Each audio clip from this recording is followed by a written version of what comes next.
Bless all the paths our feet walk to be free.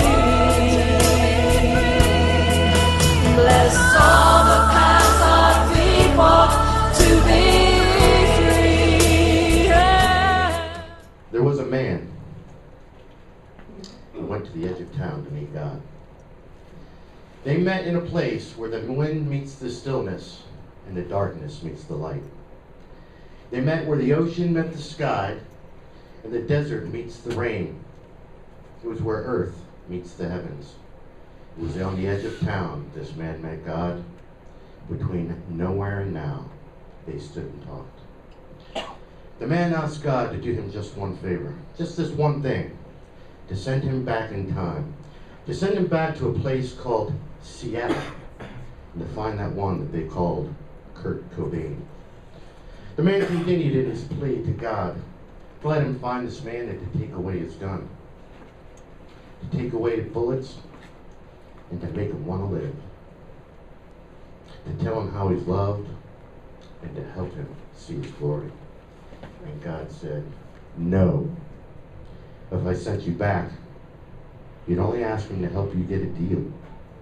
You'd ask him if he knew a lawyer who could help you. And again, God said, no.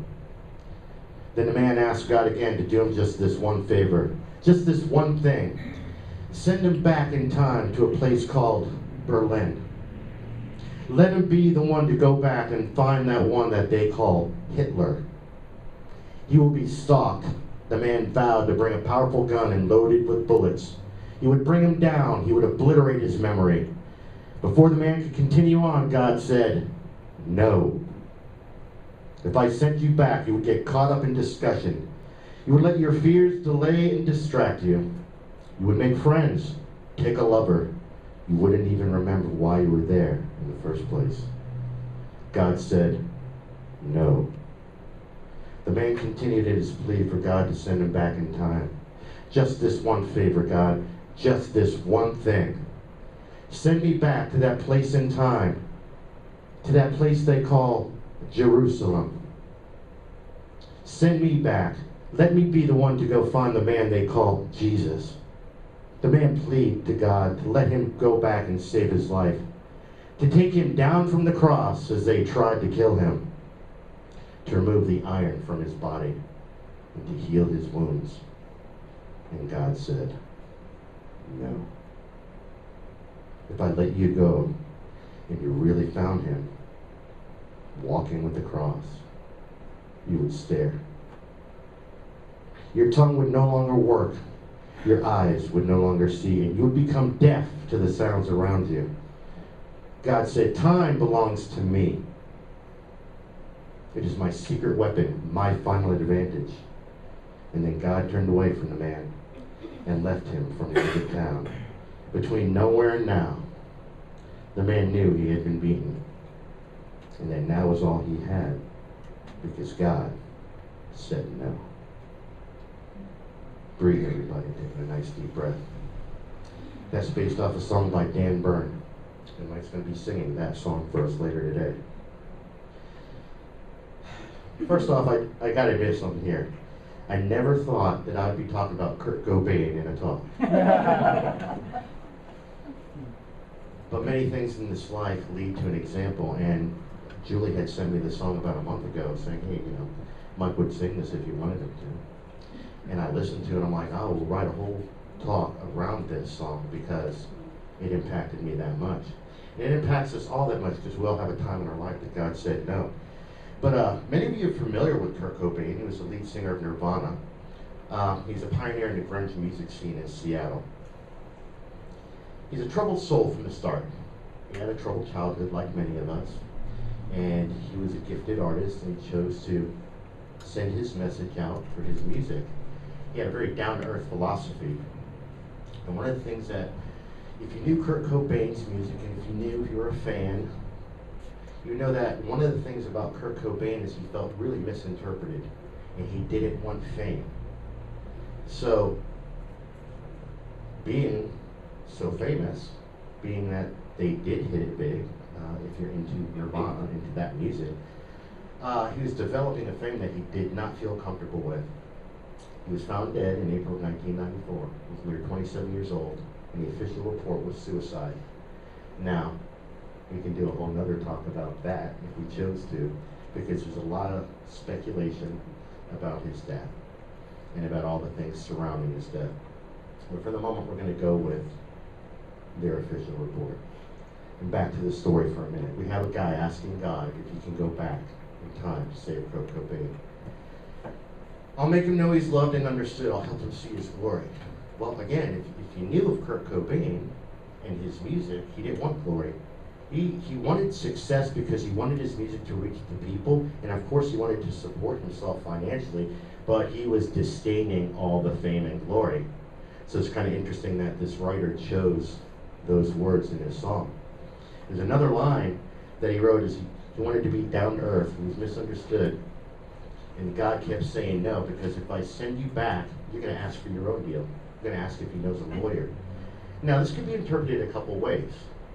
I'm not that familiar with Dan Byrne as a man. I don't know his story. So I did a couple of interpretations of my own of what he could be saying in that line. Because he's a musician. Maybe he wanted to hook up with Kurt's people. Maybe you can get me a deal. Maybe you can find me a lawyer that will sign me the deal that will make me successful. Perhaps. Perhaps it's a little bit more metaphoric. Maybe he's talking about his own inner pain. Maybe he's talking about the woes in his life.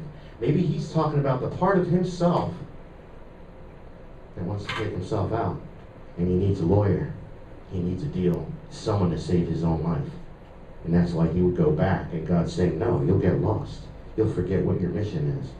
You'll forget what you're even there to do, because you're going to ask for a deal for yourself, which is natural. We are in a creator reality universe, and I am the maker of my reality. This is my movie, and you're the cast members in my movie.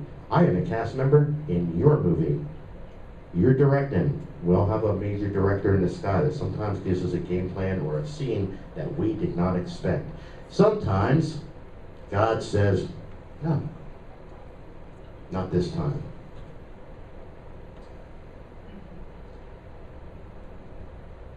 See, all this happens, again, at the edge of town. And the way the writer described this was really neat. Where the wind meets the stillness, the darkness meets the light. The ocean, the sky, and the desert, the rain. The earth meets the heaven.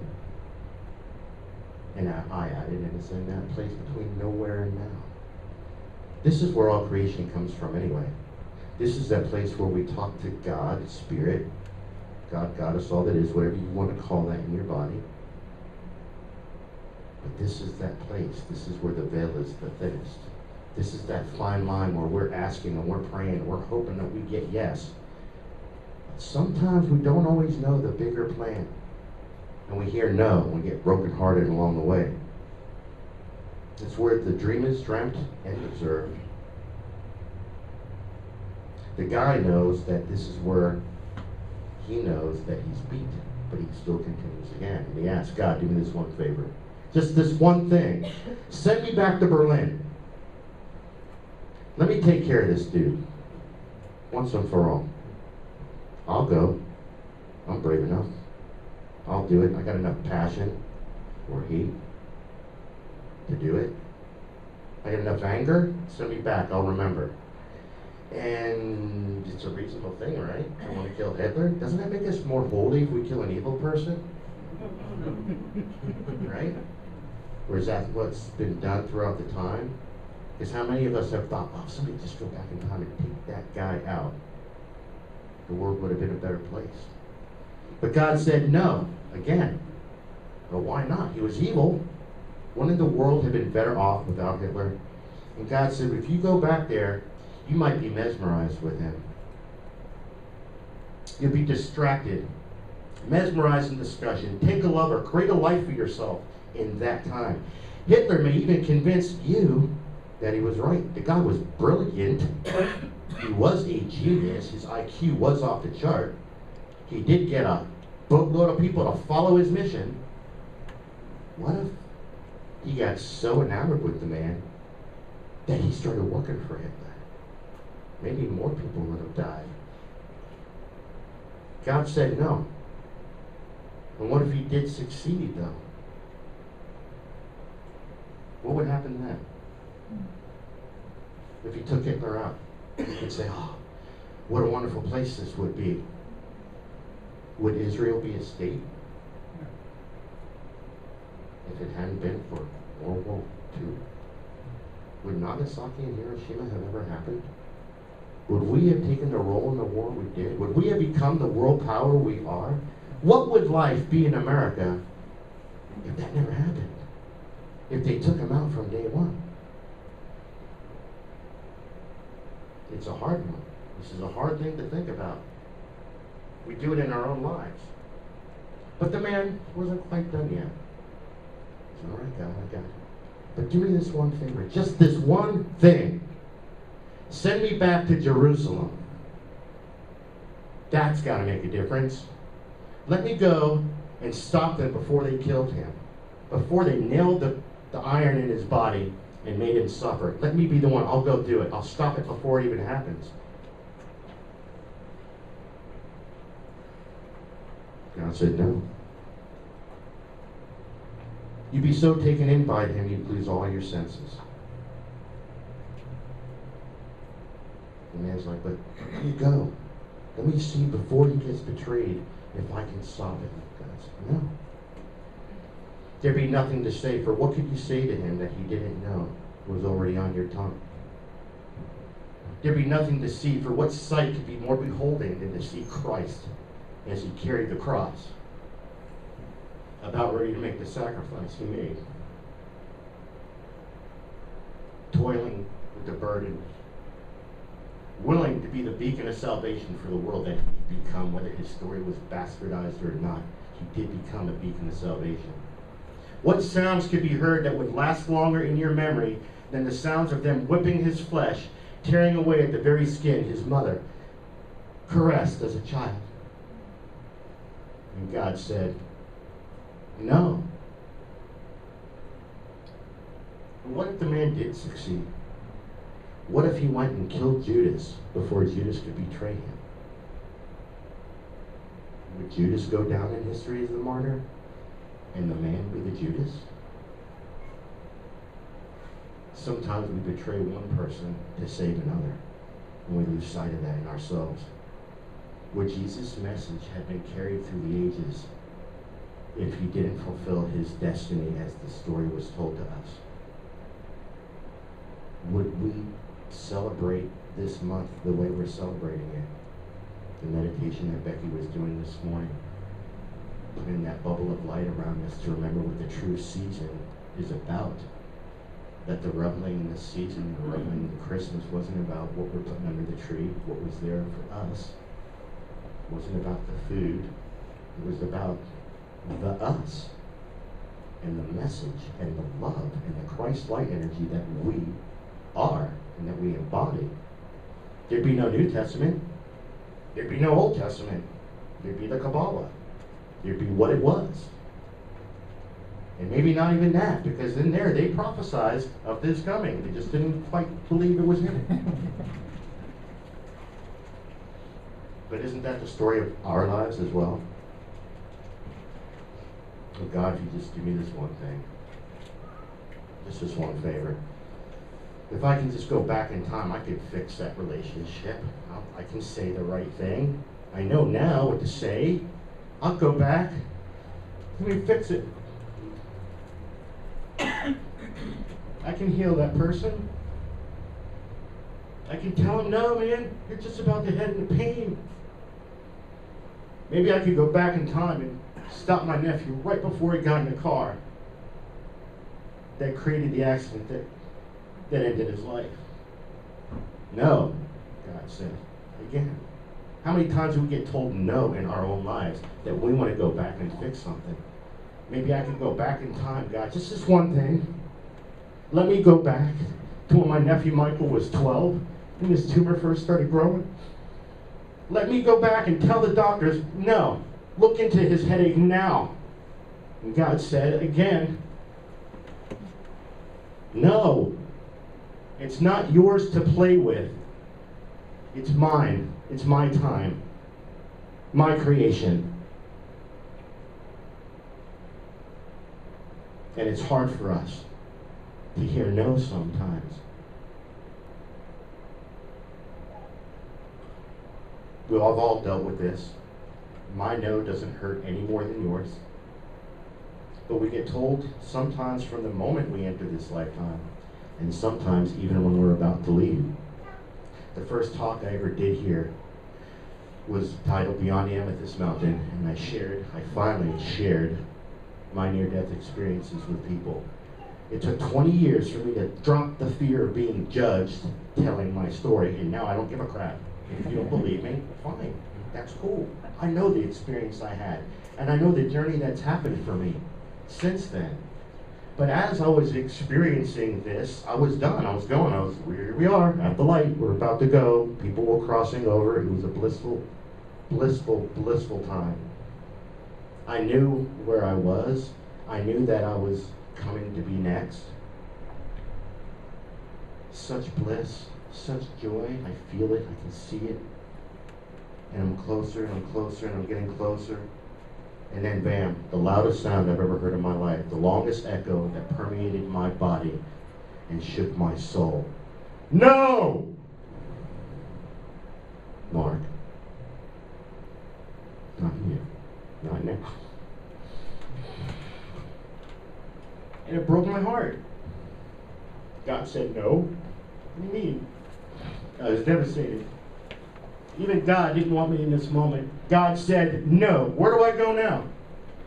I've got no energy. I'm taken out of the work world. What the hell do you want from me now? Just let me go back and cross over. I'm done. I'm ready. No. You see, I spent a previous lifetime in my world feeling unloved, unwanted. I've been processing a lot of different things. That one knows. Processed a lot of with me. Healed a lot of stuff from my inner child that were the no's. You know, like, can I have a mom that lives and not dies at 4? No. Well, can my dad stop hitting me then? It's really starting to mess with my esteem. No. All right. Well then, maybe, can I go back in time and tell the doctors about TTP? Because I think that's what my mom died from. And if you tell them now, they can save her. No. All right, God. Well then, can I have a family then when I'm young and youthful? No. All right, well then, since I dealt with TTP and that was so horrific, then can I have health for the rest of my life and never have to deal with something that horrific again? No. Well then, can I get this thing taken off me in January and not March? No. Okay. But somewhere in there was a yes. Somewhere in all those no's was a yes in my life. Next week I'm talking. My talk is called The Butterfly Effect. And it's kind of like what I'm talking about in a moment. It's the ripple effect. Every single no rippled out for something in my life, something in all our lives, to where a yes sometimes transposed in this. What if my mom didn't die? My sister's not here today, which I'm like, because I wanted to honor her. Because if my mom didn't die, my dad wouldn't have remarried. I wouldn't have had Lisa. I wouldn't have had Michelle. I would have had Michael, my nephew, and my Katrina, and Gabrielle, and Miranda, who you guys know and love. They wouldn't have existed. Well, I can't trade them in. I couldn't go back in time and make that trade. I couldn't do it. So what the hell do I know? If God gave me a choice right now, I could not go back and uncreate them. My entire life is different. What if my dad never hit me one time? Ever? Would I be as deep and caring a man as I am? Would I do the work with men that I do, helping them get past this stuff? I don't know. Maybe not. Would I be involved in workshops, men's groups? Would I be standing here right now talking? I don't know. If my mom and dad never died, I would have been a New York boy. We moved to Ohio because my stepmom knew people in Ohio. We would have never left New York. My entire life is different because of the fact that these two people died.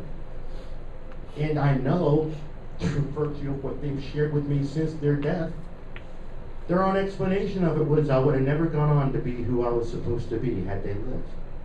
Again, what the hell do I know? Well, what if I did have a family sooner? I wouldn't have met Stephanie. I wouldn't have had Rose. I'll be somewhere else with a different family and a different life. Sometimes we need to revel in when God says no to us. Sometimes no is our salvation. Sometimes I can't save you because I didn't know you were here to save me. We have to let those people be that for us. Sometimes we need to get out of our own way so that that person can step up and be the person that God sent them to be for us. And don't be that for someone else, because you took your role to save my ass. Like you have been the last month and a half to 2 months. You have taken the role that has saved my family's life, because we wouldn't have made it financially without the wonderful, loving intervention. So what the hell did I know when unemployment didn't pay me? And God said no. And when I didn't go get another job like I was trying to, and I landed here. Sometimes our no's lead to yeses that we could never imagine. Maybe no is the answer that best serves the world. Our world. How many times that I wish I heard that yes in the moment, that I have to admit in my body that I'm glad I did it. You know, just going back to Lisa and Michelle, which I know you guys have, well, some of you have met my other sister Michelle, the benefit from Michael and stuff. I couldn't uncreate them. When I thought about that from that perspective, as much as I've missed my mom, that little kid within me has hurt and processed that one for so long. Yeah, healing needed to be done. I still needed to get through that for the little one inside. But when it was really presented to me in that way, I guess I presented it to myself, I couldn't fathom being without my sisters. I couldn't even think about that. And I'm like, what a gift I've been given from my mom. So sometimes God's going to say no to us. We're not going to like it. We're going to fight tooth and nail. But it's the best answer for us. And we have to remember that. And it hurts. And our hearts get broken. And we cry. And then we look and there's someone there, right next to us with a smile for us, ready to wipe a tear, give a hug, because they remember when God said no to them, and how it felt, and how what Becky was saying about Miley is true. That little kid in us wants to just scream, because God said no. And that's how we are to God, a simple child. It's how we feel, and it's okay, because there's so many yeses.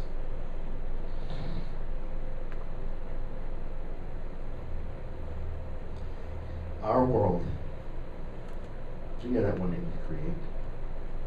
That world that's just between nowhere and now is where this all comes from.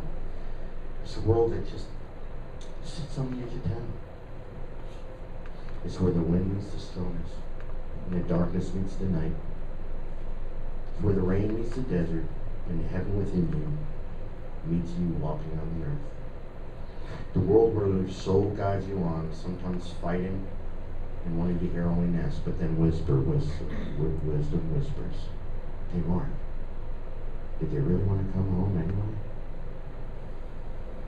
No.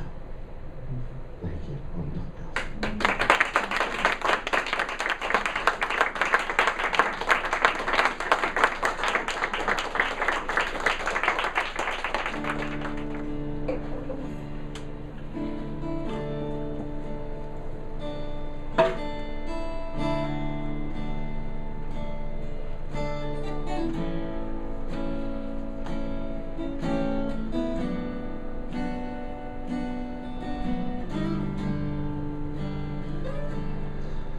met God on the outskirts of town, where the wind meets the stillness, where the darkness meets the light, where the ocean meets the sky, where the desert meets the rain, where the earth meets the heaven, on the edge of town. Well, I met God.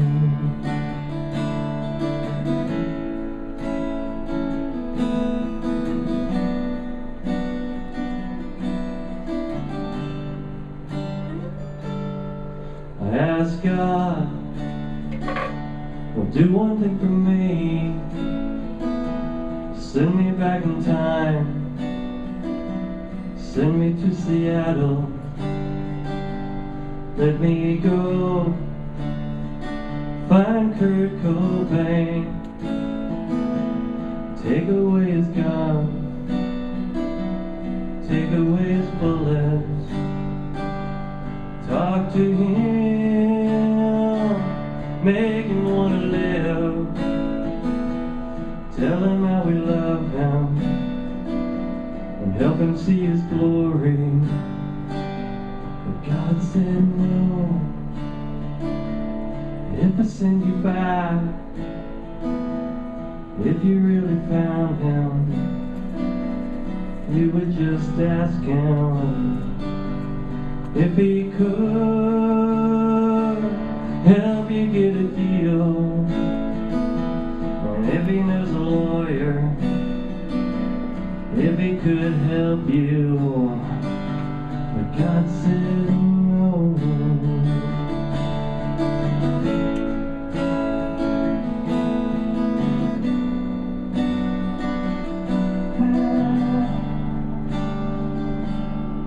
I've asked God, well, do one thing for me. Send me back in time. Send me to Berlin.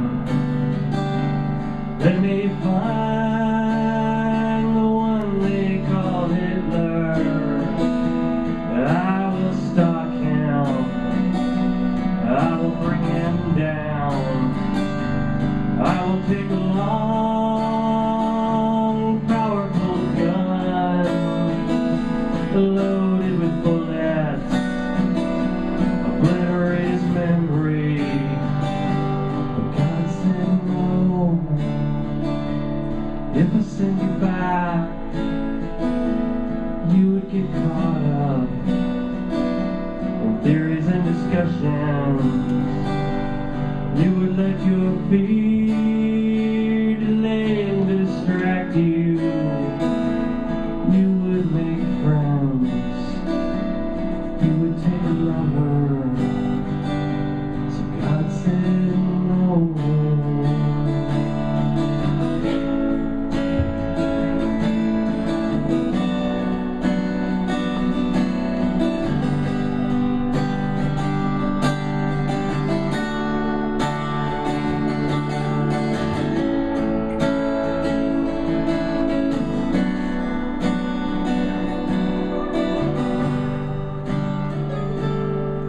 I asked God, well, do one thing for me. Send me back in time. Send me to Jerusalem. Let me go find Jesus. Let me save his life as they try to kill him. Let me take him down from the cross. Pull the iron from his body. Try to heal his wounds. But God said no.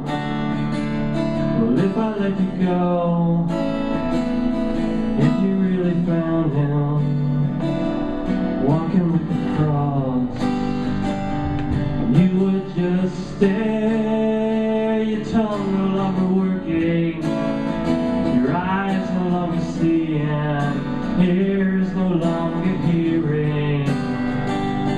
God said time